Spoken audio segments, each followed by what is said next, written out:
Okay, it has been a mad push. I have made so much progress.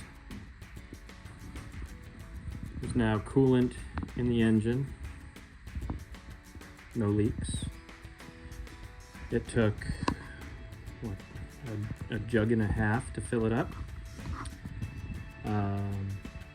Got the battery in. Bought a new red cable. Figured out the wiring for the starter solenoid. That took a whole night, but that's all figured out now. The key was which side is the red and which side is the green, and honestly, like most of the time was spent studying the electrical schematic for this car.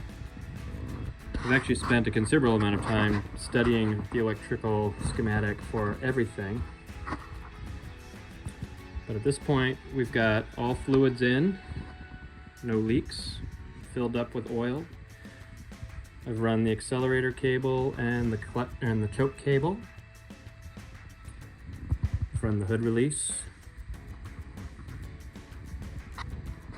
Brakes and clutch have been bled.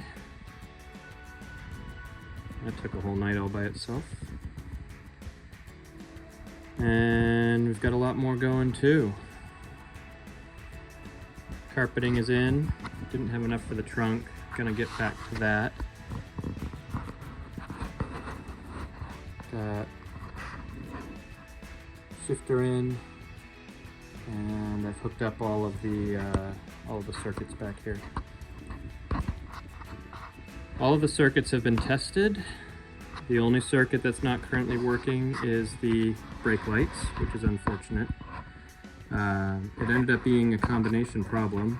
Partly the green-purple wire that feeds the brake lights had a break somewhere in the loom underneath the dash, somewhere here.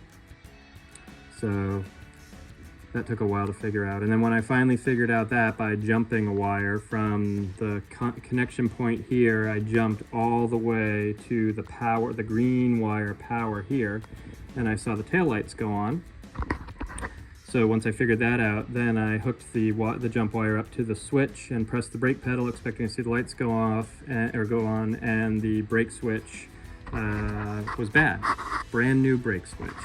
So gotta order another one of those. I actually drove around everywhere today trying to find a brake switch that might fit, in the hopes that I could have one installed today and I could maybe get this car on the road and inspected and on the road for Monday.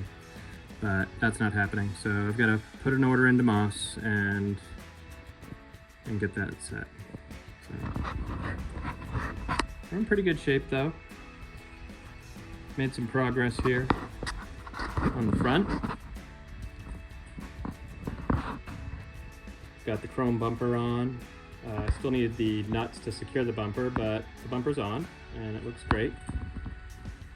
I've got some proxy driving lamps. They're just pieces of aluminum foil to give me an idea. These are 5-inch circles, and hiding behind the circles are the original bumper mounts for the rubber bumper. I did not cut those off, and I'm happy that I didn't. I'll mount the driving lamps to them, and we'll be able to go back to rubber bumper if we want, or if a new owner wants. And actually, the grille here it's just the rock guard that was in back of the rubber bumper, but I actually really like the look of it. With the hood on, it looks pretty smart, and so I'm not going to be doing much more with it. I think it's fine. I like the horizontal diamond pattern. I think it looks great, contrasted against the curves of the car, and with the chrome bumper, it looks pretty good. A lot of people have fretted about these. The turn signal lights. I mean, I agree that there's a little bit of an unfinish to them, but man, they work. They fit. I had to put a big washer on the back of each side of the backing bracket in order for them to be secure, but they're secure. They don't rattle, and you know what? I'm pretty sure they'll pass inspection. Headlights are working, turn signals are working, front and back. Side markers, front and back, are working. Yeah, pretty happy with the progress.